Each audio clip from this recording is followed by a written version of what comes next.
Welcome to the G5 Hive and our next installment of our Worker Bee series, where we deep dive into the G5 college football landscape with the folks that know the teams the best. If you're watching us on YouTube, please hit that like and subscribe button. And if you're listening to us in podcast form, please rate and review. Today, we'll be heading over to the Mid-American Conference for some MACtion and taking a look at the Kent State Golden Flashes, who are coming off an 0-12 season. They wrapped up their 2025 spring practice with their Flash Bowl spring game on April 27th, and we have a special guest joining us today.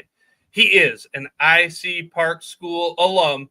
He does play-by-play for Kent State Athletics. He is Dane Richardson.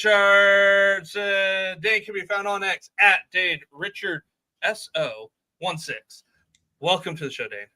Well, quite the introduction, Luke. I appreciate it. I like the nice clip for the viewers watching on YouTube. I saw a little Josh Cribbs in there, saw a little Julian Edelman in there. So, it's great to be with you guys and excited to talk some Kent State football. Well, before we get to the football, for those who are tuning in to the G5 Hive for the first time, can you tell us a little bit about yourself and how long you've been covering Kent State football? Yeah, so obviously my name's Dane Richardson. So I went to Ithaca College and graduated in 2023 with a degree in television and digital media production. The last couple of years, I was the broadcast graduate assistant for Kent State, working, and I traveled specifically with women's basketball, also sideline reported with football, and also have a role this year in covering the Kent State football this year, which I'm excited about, staying in Northeast Ohio. It's a little bit about me. I'm originally from upstate New York, Oswego, New York. So if I had to go with a childhood team, I grew up going to games in the Dome at Syracuse, seeing guys like Doug Marrone and Ryan Nassib as the quarterback. And I remember him vividly throwing a touchdown pass to, I'm pretty sure, Nick Provo, and they beat a ranked West Virginia team, I'm pretty sure, inside the Dome was my first game. But ever since then, I've had a love for college football ever since, and I'm glad I could translate that to the Golden Flashes. Well, let's move over to some Golden Flashes football talk, and we'll start with the man in charge. Kenny Burns was placed on administrative leave and subsequently fired following an investigation into contract violations. Given how late that happened, offensive coordinator Mark Carney was named the interim head coach for the 2025 season. What can you tell us about Coach Carney and what he brings to the table for the Golden Flashes? Everything and everyone that's been around Coach Carney has loved his energy and how excited he is to really involve the community in Northeast Ohio within Kent State football going into this season. I can't say enough good things about him. I know he's a local Northeast Ohio guy. He'll tell you that. He's from here, played quarterback at Fordham, so not Northeast Ohio, but he's coached at multiple stops, whether it's Baldwin Wallace. I know he's at Bowling Green as a wide receivers coach when they were pretty good, but just the excitement and energy that he brings and seeing how the players respond to that, especially as a local guy involving the community. So there's so many good things I can say about Coach Carney and the impression he's made since he's been in that role. Well, like we said, Coach Carney was the OC, now head coach. You got Clay Patterson there. For those not familiar with Kent State's offensive style, how would you describe it? Obviously, I know the last couple of years, and we'll have to see this year a little bit here and there. But I know the last few years, they obviously made an effort to certainly run the football. They try to run the football. I know there's some actions in there that some RPOs here and there that you'll see within the offense. I know obviously some of the offensive results weren't what Kent State wanted last year. But they certainly want to run the ball, but they can also stretch the field vertically. So certainly a multifaceted offense. I think a lot of people saw it last year. Luke Flory and Krishan McCray were some great receivers. Obviously, Luke's doing his thing and had a great little stint with the Browns there, and hopefully he's going to be able to continue his career, and which I have no doubt that he's going to keep playing football. And Krishan, I'm sure he's going to do great things at Michigan State too. So really a team that wants to run the ball, but also has the threat of stretching the field vertically because they have talented running backs and receivers, especially this year. Well, let's move over to the group that leads this Kent State offense, and that's the quarterbacks. Look a little bit different here in 2025 as Tommy Touchdown Ulatowski and J.D. Sherrod have hit the portal. Froome brings back Devin Cargaman, Royal Tomlinson. And they also brought in C.J. Montez over from Fordham. Dane, given the loss of touchdown Tommy, what are the expectations for this quarterback room here in 2025? That's a great question. Shout out to our director of athletic communications, Josh Padilla. He just wrote a great piece. You can find it on KentStateSports.com about our quarterback battle going on right now. No starter has been named, but really the battle is between CJ Montez and Drew DeShields. CJ, a lot of people know what he did at Fordham. I'm pretty sure it was 23 or 27. I know you guys will have to fact check me on that. And 1 touchdowns and then 1 interception in 2023. Was a finalist for the Walter Payton Award. Really showcases his experience, controls the line of scrimmage, communicates well. And then on the other side, Drew DeShields, he's a guy that's been unable to play in years past due to injury, but kid local from West Branch High School, really talented, can make plays outside the pocket, really good arm, and seeing the competition between those two, kind of one makes a great play, and then CJ makes a great play, and then you'll see Drew come in and respond and throw a deep ball down the field, and then CJ, goes through his progressions and makes another great throw. So I'm certainly confident and that whoever's going to be put out there is going to have the chance to perform. And I hope that they're going to be able to do that, and I have pretty good confidence that they will. For those not familiar with CJ, how would you describe his playing style?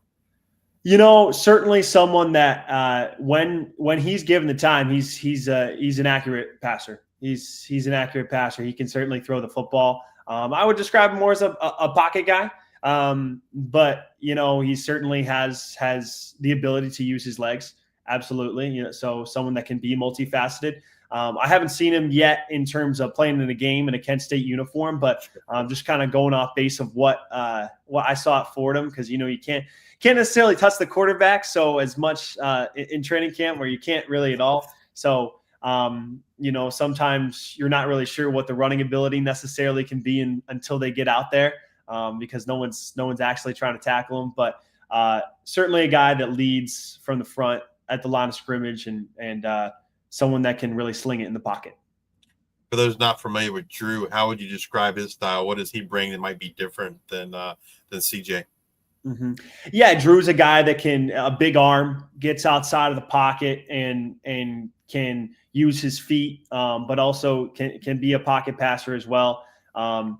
He's a really athletic kid from what I've seen, man. He's big frame, knows how to sling it.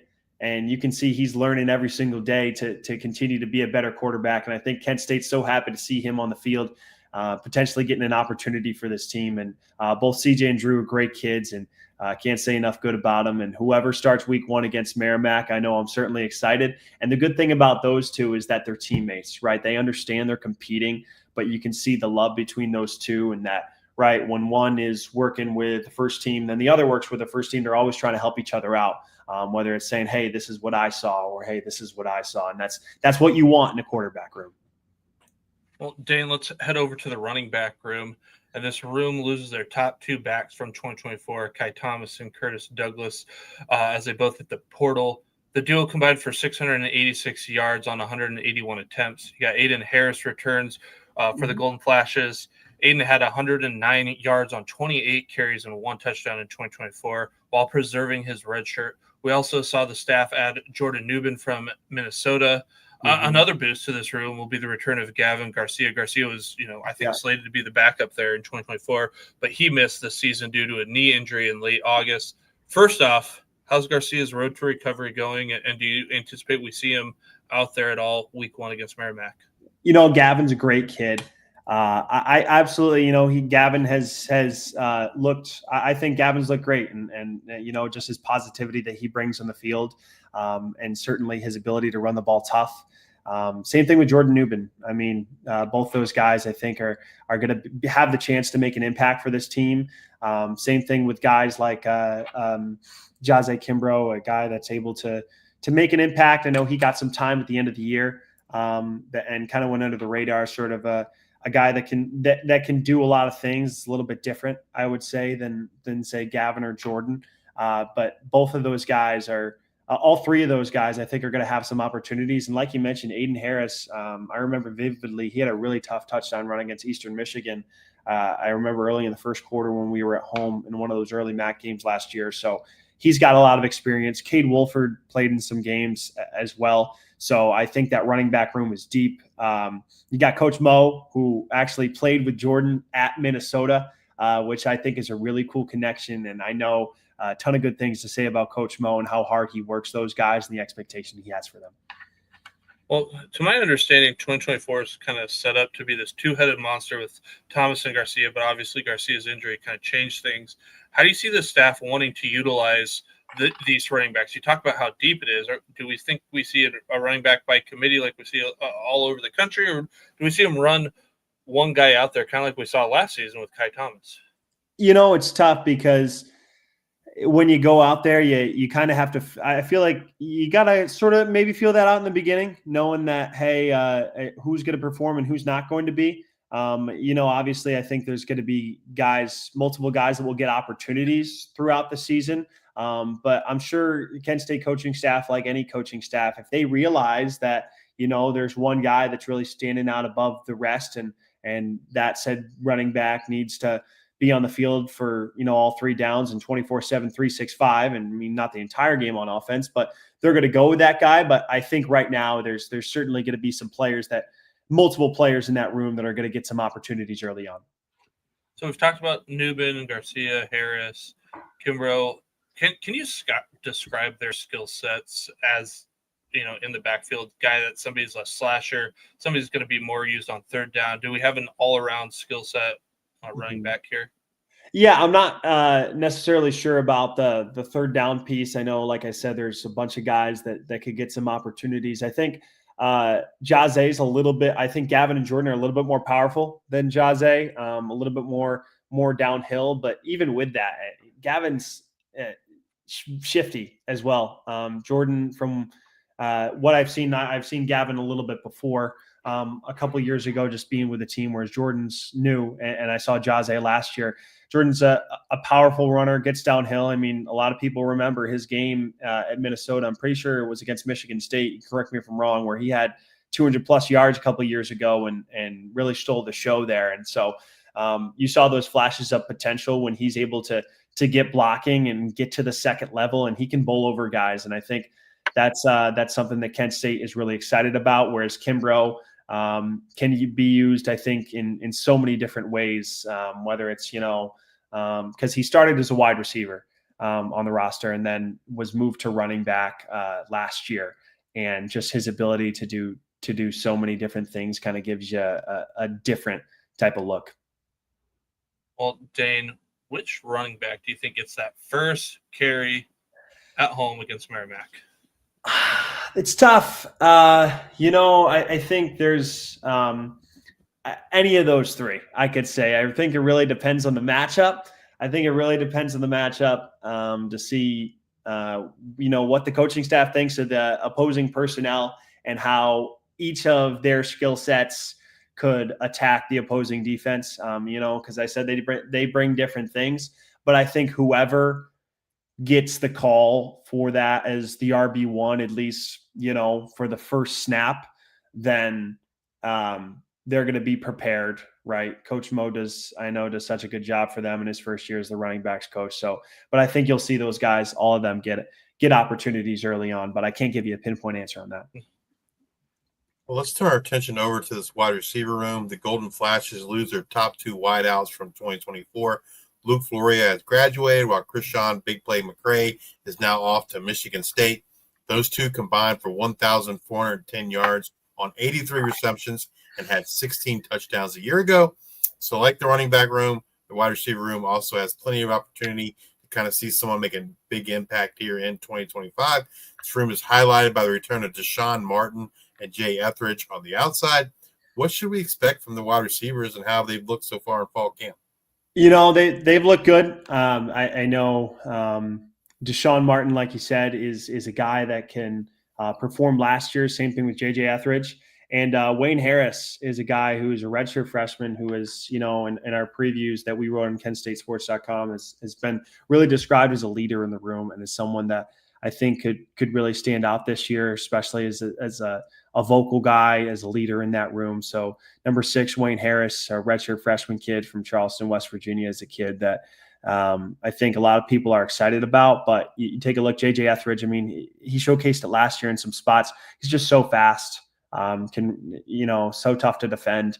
And Deshaun Martin, he learned last year from guys like Floria, whose work rate was insane. I mean, the amount of things that coach has said about Luke and how much he would do extra just to get better. And guys like Krishan as well last year, for Martin and really the entire receiver room, those guys were all freshmen last year, to get to see those examples and kind of hopefully translate their success into some of their own success this year. But, those are the three guys I would certainly highlight as guys who will have some opportunities for Kent State early on in the year, and that you could hear their names called making an impact. Have you noticed like the quarterbacks in camp, whether it's Montez or DeShields, they seem to have a guy that a favorite target, if you will, so far, or are they still working those kinks out? That's a great question. And the good thing is, I feel like I'll say no to that. I mean, I feel like it's evenly distributed. I feel like a lot of those receivers find ways to get open, and one day it'll be, Deshaun Martin's getting open, and one day Wayne Harris is getting open, and the next day JJ Etheridge is finding his way open, or Ardell Banks is another guy, or Sebastian Brown, a grad student. Those two guys provide really good depth to the receiver room that could get some opportunities this year. So, and I think that's good, just from an outside perspective for the offense, knowing that it makes it more tough on the defense to try and whatever defensive personnel that Kent State's facing to try and key in on one guy. Do you have you been able to figure out like who the slot guy is between those three, or like who's playing outside, who's in the slot?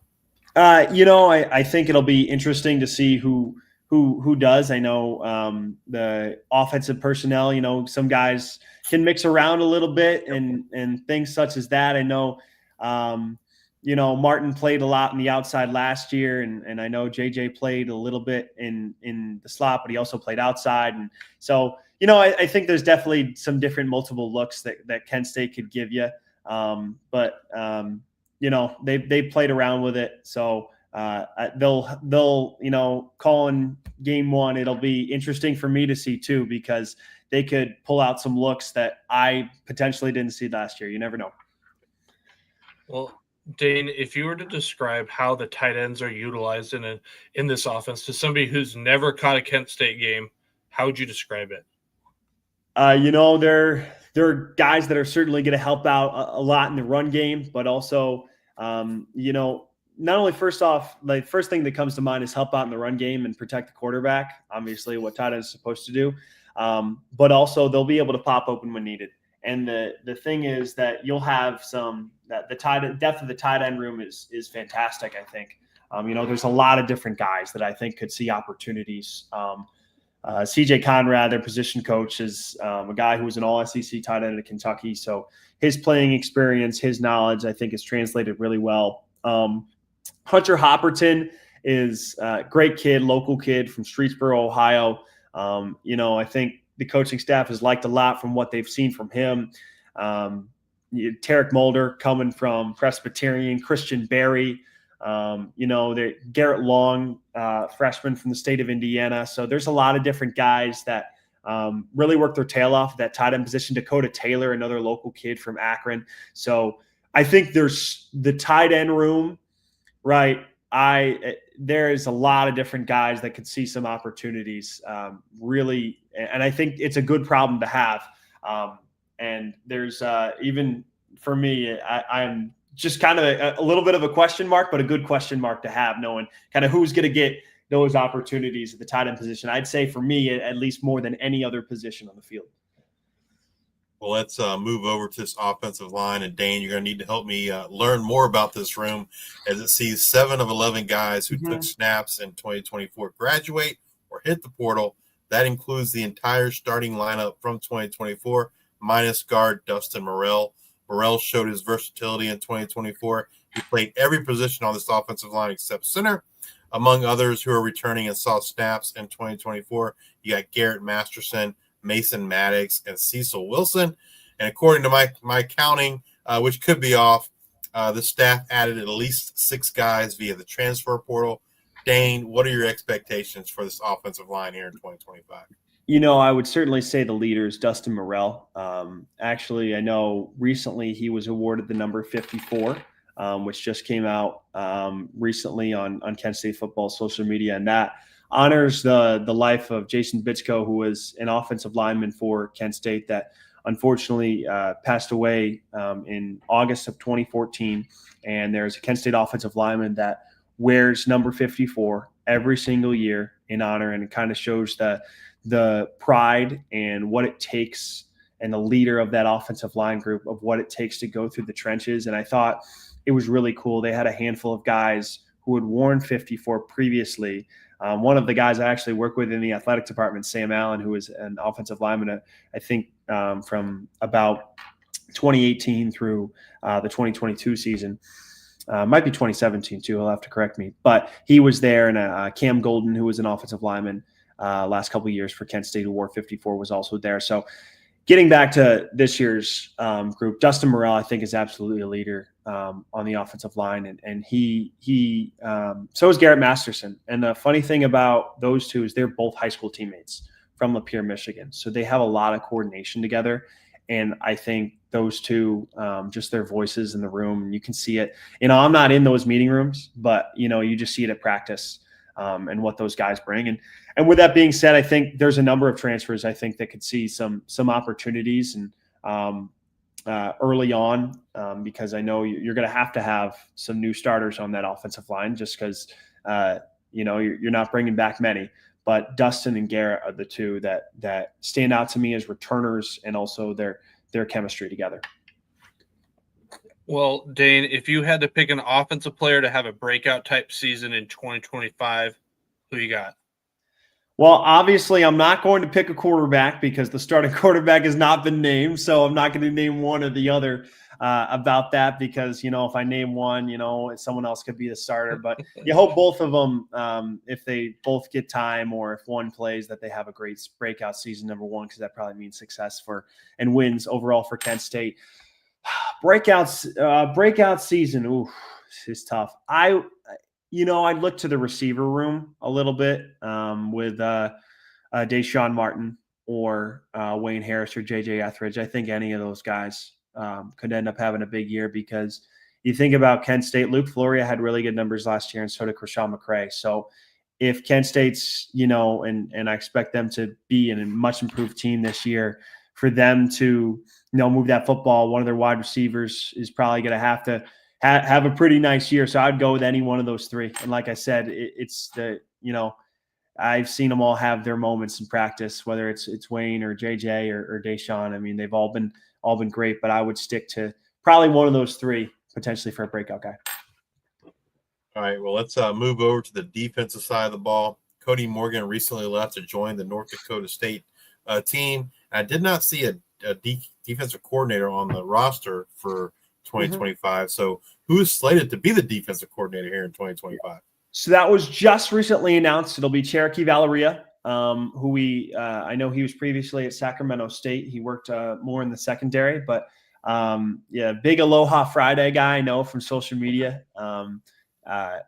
Fantastic guy, new to Kent State, but is taking range of that defense, I know, and is going to do a fantastic job with that. So Coach Key, Valeria is going to be the DC. Is Coach Key planning to stick with the 4-3 defense, or is he going to, obviously in today's college football world, they play multiple looks, but is the 4-3 going to be their base still, or are they changing that up? Yeah. We'll see what Coach Key gives you. I'm not necessarily sure about, some of the X's and O's. I know he knows a lot more about that. So I know I'm going to give you a little bit of a vague answer with that in terms of what some of the type of things that they're going to throw out there. But I know Coach Key, one of the things he's had for a long time, at least in the D back room with the DBs, he calls them his sharks. They're always hunting for blood, and then all of a sudden they go get the ball. And I need to talk to him a little bit more about that concept, but I always think it's pretty cool. And like I said, I know he's really fired up to get a bunch of hungry guys on that defense. Well, let's dig into the position rooms, and let's start with the guys up front along that defensive line. The room loses a lot of production from 2024, probably none bigger than Cameron Olds and Stephen Daly off the edge. The duo combined for 62 pressures and 12 sacks last season. Dane, how will the Golden Flashes look to create pressure on the quarterback here in 2025? I actually think their defensive line is really good depth. I do. I think that is a solid position. Malcolm Robinson, their rush ends coach, was just named the 24/7 Sports 30 under 30. He is really all coaches on the coaching staff are, but just how he stands out as a coach. And Bill Tierlink is their other defensive line coach. He's coached in the NFL. I'm with the Bills and his experience. So I think there's some guys that, Stretch Carroll, AJ Campbell, veteran dudes, Thomas Aiden, a transfer from Pittsburgh, Mason Maddox, Amon Williams coming over from Cornell. And you got two other guys, Jelani Davis and Jamon Mathis. I understand was at Southern Illinois and Southern, but significant production at the FCS level. Good TFLs. I know Jamon had a really good year at Southern Illinois last year. So certainly some depth there. And I from an outside perspective, however Coach Key decides to really run them around on defense, I think there are going to be some games where they can certainly pressure the quarterback. Well, you talked about, you're high on this defensive line. I think it's deep. Who's like one name, that's kind of stood out in the spring or here in the fall that Kent State fans should know about? Someone that's vocal leadership has really stood out is Thomas Aiden from transfer from Pittsburgh. Just seeing him communicate with other guys in practice and helping other guys out. And like I said, you got other veteran guys too. I mean, Jelani Davis and Jamon Mathis have played a lot of football. Amon Williams has played a lot of football. Stretch Carroll, AJ Campbell, Antoine Campbell, who's listed on the roster, have played a lot of football, right? And young guys too, like Jahean Roy, Garrett Dial, they're also developing on their own as well. But Thomas Aiden's leadership, and he's a local kid too. I'm pretty sure he's St. Ed's, which, those around Northeast Ohio know that high school, Lakewood kid. But his vocal leadership and the opportunity that he's seen himself at Kent State, I think is really translating to the rest of the depth of that defensive line. Well, moving over to the linebackers, they lose a couple of key guys to Porter and Rocco Nickel, Caleb Johns and Jaden Studio. However, there is a duo that Kent State fans will undoubtedly be happy to see return, and that's Kanan Williams and Mason Woods. Dane, I feel like this room might be one of the strongest on the defensive side of the ball. What are your expectations?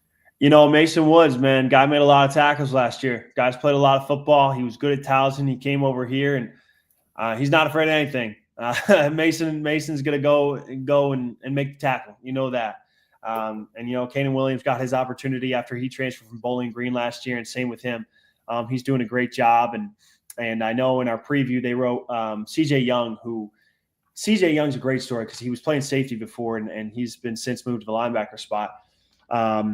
Local kid from Strongsville, Ohio, and he was I'm pretty sure his father played here, and he was awarded a scholarship. He was a walk-on previously, and he was awarded a scholarship near the end of last year, and deservedly so. He balled out in the last few games, especially in the season finale. Results didn't go Kent State's way, but he made double-digit tackles in that game.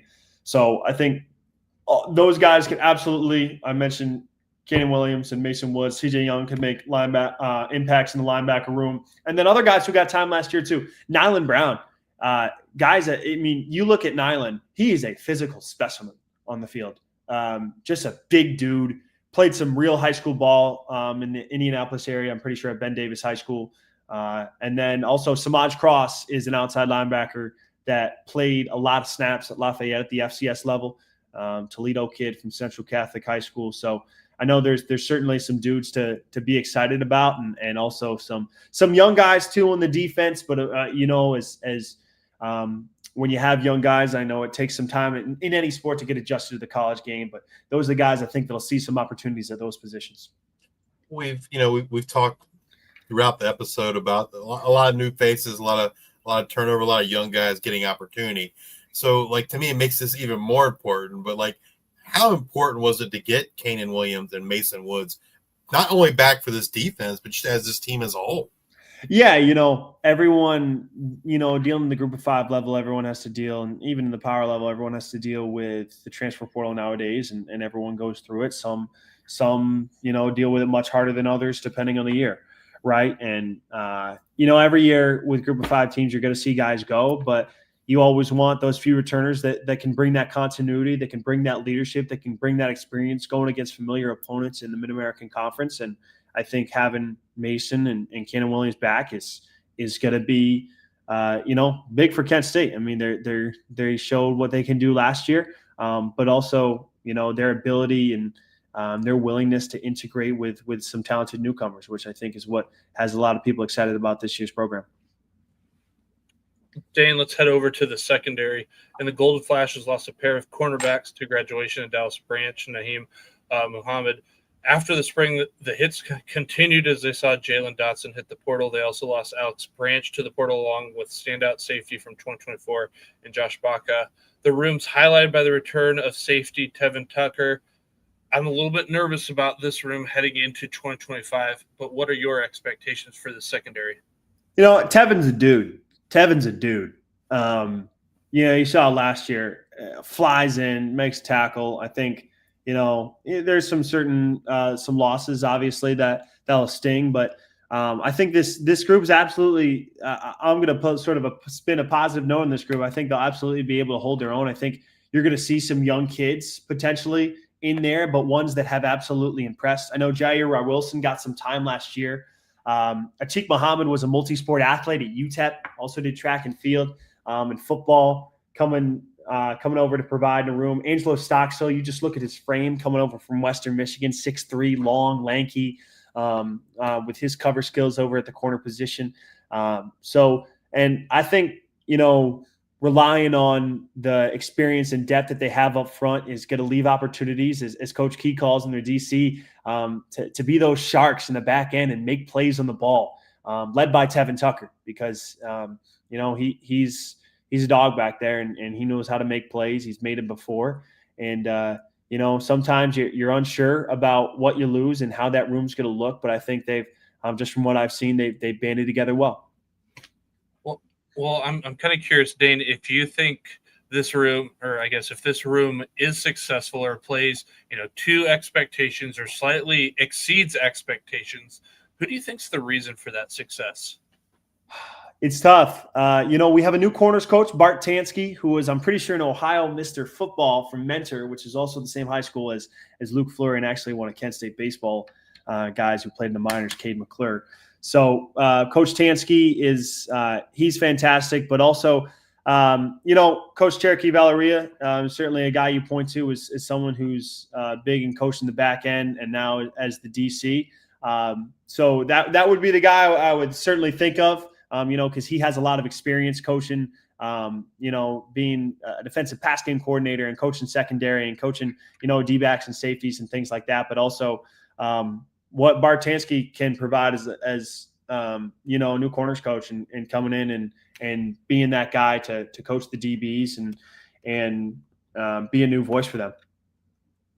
All right, Dane, if you were to pick a defensive player to have a breakout type season in 2025, who you got? It's tough. You're making me think about this because I think there's so many candidates, and they can each have breakout seasons in their own ways. I think I'm going to go Tevin Tucker just because I feel like, there were a number of plays that last year, and I know he had transferred away, Josh Baca made, where he's flying into the backfield and making plays on the ball in the back end. I mean, Tevin, I think, is absolutely going to be able to do that. And I think there's so many guys you could pick in the defensive line. That's why I kind of didn't pick someone, because they're one guy's running in, another guy's making a play, a tackle for loss or something like that. And like I said, but Tevin, you can just see it on the field and, his playing experience. And Coach Carney knew him from his days over at Charlotte. Kevin's a North Carolina kid, so I would go with Tevin Tucker. All right. Well, we've talked about the offense and defense. It's time to move over to the special teams. How are those units looking, and are there any concerns heading into the season? Will Harisco is certainly a local kid from Strongsville. He can certainly boot it, senior. So I think he will probably have some chances to get some opportunities for sure. And also freshman from Xenia, Ohio, number 96, Sean Leonard. He has a cannon of a leg. I think if you look him up and some of the videos of him kicking just on his own, like 60 plus, like he has a nuke of a leg. So I think that's something they can be excited about. But Will's a guy that's kicked in game before, and is certainly, I know, is someone that you can trust. The one position that I will say I don't know too much about is the punting position. I can't give you too much of a read on that. I know Kent State has Charlie Durkin there, local kid from Akron and Archbishop Hoban, who has played in some games for sure. And they also got a nice freshman from Australia, who Josh Smith, their old punter, was actually from Australia, Jake Stokel. Jake's a nice kid. Talked to him on the sideline a couple of days ago. It's always funny. You go talk to him and they I just think it's cool when you're talking to someone playing American football and they have an Australian accent or a British accent or something like that, because football here, not soccer, but it is such defined as, a sport in the United States of America. So, those two, I think, could both have some opportunities, but I can't get much of a read on that. Yeah, that's how I think special teams is shaping up. And you got a veteran long snapper, Gus Goodell, who's been here for a long time. Certainly a guy who's not afraid to run down, make a bunch of tackles on special teams. He's pretty sure-handed. Well, we know fans got to be excited to see Deshaun Martin back again. Do you think we see him return? I mean, you mentioned he could be the breakout. Do you think, sometimes when your best player is on special teams, they want to limit, hits and exposure. Do we see him back there returning kicks in 2025? We'll see. I mean, I don't know if I can give you the answer on that completely. It's a good question, but we'll see. I know Martin did such a good job returning kicks last year. He got more yardage than a lot of people thought. He all of a sudden sneaked through a seam. But we'll see. It depends on how the coaching staff handles that. And as much as it's week one for everyone, week one for you guys, week one for the coaches, that's when you really start to figure out those first few weeks, the identity of the team. And you can see so many different looks in training camp, right? That in terms of a lot of the X's and O's and like some of those type of personnel decisions or even the quarterback decision that I'm really going to we'll find out the quarterback's position soon enough. But some of them, I'm just going to have to find out at Merrimack, right? Might be a close battle, but one guy might be playing better than the other in the first quarter, and one guy might, not be. So they're going to go with the other guy if it's neck and neck. You know what I mean? Well, we're just days away from football season 2025 starting. Mm-hmm. Which position group or groups do you think is the most concerning? And it doesn't have to be concerning like in a bad way. Just be concerning because it's just the unknown. Yeah, I think that's, it's a good question. I wouldn't call any of them concerning. Obviously it's in terms of, because I think everyone has guys coming back, at least in a little bit of different pieces. I think all of them have their potential to be solid and rooms that really contribute to wins. Potentially. I know, like you had mentioned, that the secondary has a lot of guys losing, but they have a leader like that in Tevin Tucker that can really lead the rest of them, even if they might be a little young. So I really wouldn't put a unit that's necessarily concerning, just because I know that the coaching staff and the energy that Coach Carney's providing is doing such a good job. Well, in today's age of NIL, revenue sharing, the transfer portal, Coach Carney's late, now you're the head coach is kind of a late notice. Has he communicated anything to fans as it pertains to what Kent State's recruiting philosophy is going to be going forward? They want to keep the best players in Ohio.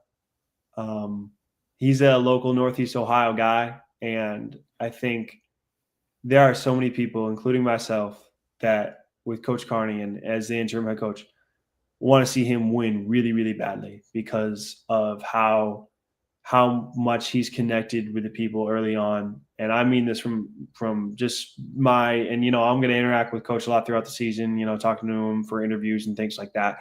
But just the short interactions and the positivity and the smile that he brings, just to someone that, whether it's myself, talking to him for an interview, or a random fan that decides to stop by the game, or, a Kent State student or anyone like that. So I think I lost. I think I lost the recruiting style. But yeah, keep the best players in Ohio. But also, that footprint can be spread. It's not just going to be like, we're just going to recruit kids from. No, I mean, being in Northeast Ohio, Western Pennsylvania is always, has always in Kent State's history been a point of emphasis. Midwest states like Illinois, like Indiana, like Michigan, right? Dustin Morrell and Garrett Masterson, your two leaders in the offensive line, are from the state of Michigan, right? So those Midwestern states, but Coach Carney has said it multiple times. He wants to keep those best players in the Buckeye State. What do you think will be the main strength of this 2025 team? Their depth. I think this team, and I said that right away. Yeah. And that's their depth. I mentioned the defensive line. They have it's football season. Injuries happen. And, you hope that doesn't happen to anyone. And I know the coaching staff has done such a good job of prioritizing the health of guys in training camps. Everyone's ready week 1 against Merrimack, which I know they will be. But yeah, if a guy goes down, then there's going to be, more often than not, nearly at almost every single position, there's someone that's going to step in and be able to provide just as good, if not better sometimes, you never know, of production from whatever they just lost. So their depth, right? Knowing that, it's kind of just what I just said. If one guy goes down, then there could be another one. So I think that's what a lot of the coaching staff is excited about for sure. All right, Dane, what does success look like for the Golden Flashes in 2025? It's a very broad question, and I know everyone would probably have a different answer to that. I think you look at that first game against an FCS opponent in Merrimack, and obviously you go 0-12 last year, and there's a lot of guys on the team that have a bad taste in their mouth from that. And, they don't want to be known as the team that finished last in the MAC and went 0-12. I can assure you that. So being able to get off on the right foot right away against Merrimack, and obviously those power games are always tough. Against like a Texas Tech and Oklahoma or a Florida State.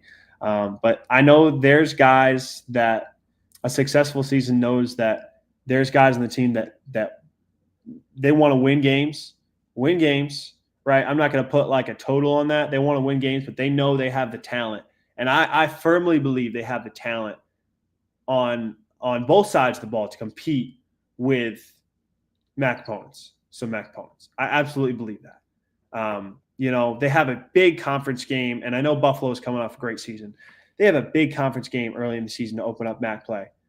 And, right, you have a chance to not only kind of, get off on the right foot against Merrimack. Texas Tech is obviously going to be a tough game. You're going to give it your all. And then you go right into Buffalo, and I think, you're seeing what you're made of right there. And there's a lot of time that can go between week 3 and the last game of the season. But, I know there's going to be so many people excited for that game because they want to get that bad taste out of their mouth and really prove that they can compete and be in it and go win games, and obviously to get back the wagon wheel against the school down the road, as we call them. I know that's going to be a big one on the road because there's guys 2 years ago that were on that team that feel like they had that game won, and then they weren't able to close it out, or I know it would be different for every team, but to start off on the right foot and then certainly get down and dirty and compete with every single MAC opponent, which, I know this team has the effort and the talent to do so, and get some MAC FBS wins on that slate.